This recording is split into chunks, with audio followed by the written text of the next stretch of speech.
नन्ही सी प्यारी सी 5 वर्षीय मिनी अपने पिता के पास बैठी खेल रही थी। तभी कुछ आवाज सुनकर कमरे की खिड़की पर दौड़ी गई और चिल्लाने लगी, काबुली वाला, ओ काबुली वाला। पिताजी ने जब खिड़की से देखा तो मैले कुचैले ढीले कपड़े पहने, सिर पर साफा बांधे, कंधे पर सूखे फलों की झोली लटकाए एक लंबा तगड़ा काबुली वाला चला जा रहा था। वह काबुल का रहने वाला था, इसीलिए उसे काबुली वाला कहा जाता था। मिनी की पुकार सुनकर वह मुड़ा, पर उसे देखते ही मिनी डरकर अपनी मां के पास भाग गई। उसके छोटे से मन में शायद यह भय बैठा था कि वह झोली में बच्चियों को ले जाता है। इसी बीच काबुली वाले रहमत ने आकर मिनी के पिता का अभिवादन किया और बरबस उन्हें उससे कुछ खरीदना पड़ा। जाते हुए उसने पूछा, बाबूजी, बच्ची कहाँ गई? पिताजी मिनी को लेने अंदर गए, पर उनकी पत्नी ने मना कर दिया। पर पिताजी फिर भी मिनी को भीतर से लेकर आए। रहमत ने उसे अपने झोले से किशमिश और खुबानी निकाल कर दिया, पर मिनी घबराकर अपने पिता से लिपट गई। कुछ दिनों तक काबुली वाला मिनी के लिए किशमिश और खुबानी लाता रहा। अब मिनी काबुली वाला से काफी घुल मिल चुकी थी। पिताजी यह देखकर हैरान रह गए कि अब मिनी घुल मिलकर काबुली वाले से बात कर रही थी और वह धीरज के साथ मिनी की बातें सुन रहा था। मिनी की फ्रॉक की जेबें उसके दिए हुए बादाम और किशमिश से भरी थी। मिनी के पिता ने काबुली वाले को पैसा देना चाहा, पर उसने इनकार कर दिया। पिस्ता बादाम की रिश्वत देकर उसने मिनी को अपना बना लिया था। समय के अंतराल में काबुली वाला मिनी का अच्छा मित्र बन गया था। अब दोनों को एक दूसरे का साथ बहुत भाता था। बंगाल में बाल विवाह के प्रचलन के कारण कभी काबुली वाला मिनी से पूछता, तुम ससुराल कब जाओगी? भोली मिनी तुरंत प्रश्न करती, क्या तुम ससुराल जा रहे हो? काबुली वाले साल में एक बार अपने देश काबुल जाया करते थे। उसके काबुल जाने में कुछ ही दिन शेष थे। पिताजी शोर सुनकर खिड़की के पास आए और उन्होंने देखा कि 2 सिपाही काबुली वाले को बांधे लिए जा रहे थे। उनके पीछे तमाशाई बच्चों का झुंड था। बाहर जाकर पिताजी ने सिपाही से पूछा तो पता चला कि पड़ोसी ने काबुली वाले से रामपुरी चादर खरीदी थी। उसके कुछ रुपए बाकी थे। देने के इनकार करने पर बात बढ़ी और काबुली वाले ने उसे छुरा घोंप और उसकी मौत हो गई। उसी समय मिनी काबुली वाला पुकारती हुई आ गई। उसे देख काबुली वाले का चेहरा चमक उठा। मिनी ने पूछा, क्या तुम ससुराल जा रहे हो? काबुली वाले ने प्रफुल्लित मन से कहा, हाँ, रहा हूं।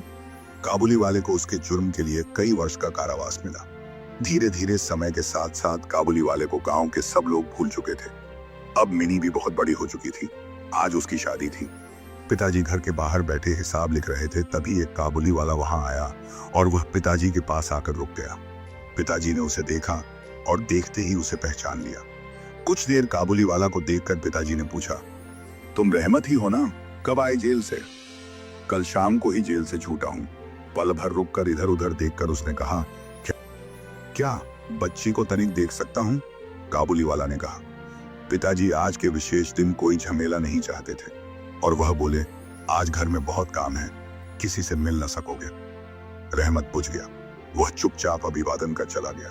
थोड़ी दूर जाकर वह तुरंत ही लौट कर आया और बोला, ये अंगूर और कुछ किशमिश बच्ची के लिए लाया।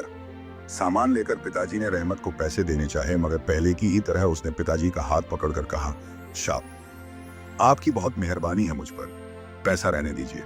मैं बच्ची से मिलने इसलिए आता हूं कि आपकी बच्ची के जैसी ही मेरी भी बच्ची है। मेरे देश काबुल में मुझे उसकी बहुत याद आ रही थी, तो मैं आपकी बच्ची के लिए थोड़ी सी मेवा ले आया। मैं सौदा बेचने नहीं आता। पिताजी को अचानक से मिनी और काबुली वाले की प्रगाढ़ मित्रता का राज समझ में आ गया। रहमत ने अपनी जेब से एक मैला कुचैला तुड़ा मुड़ा कागज का टुकड़ा निकालकर मेज पर फैला दिया। उस कागज पर एक नन्हे से हाथ के पंजे की छाप थी। अपनी बेटी के इस स्मृति पत्र को सीने से लगाए रहमत हर वर्ष कलकत्ता के गली कूचों में सौदा बेचने आता था। यह सब देखकर पिताजी की आंखें भर आईं और उन्होंने रहमत को वहीं खड़ा रहने को कहा और अविलंब मिनी को बाहर बुलाया।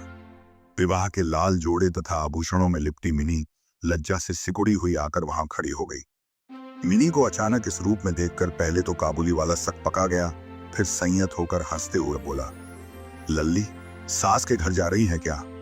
मिनी पहले की तरह उत्तर न दे सकी, हंस परिहास न कर सकी। उसके गाल लाल हो उठे और वह लजाकर भीतर चली गई। काबुली वाला गहरी सांस लेकर फर्श पर बैठ गया। उसे लगा कि उसकी बेटी भी अब बड़ी हो गई होगी। उसे उसके साथ नए सिरे से दोस्ती करनी पड़ेगी। 8 वर्षों में पता नहीं क्या क्या हुआ होगा। पिताजी ने कुछ पैसे निकालकर काबुली वाले को देते हुए कहा, तुम अपनी बेटी के पास अपने देश काबुल चले जाओ। तुम दोनों के मिलन सुख से मेरी मिनी को बहुत खुशी मिलेगी।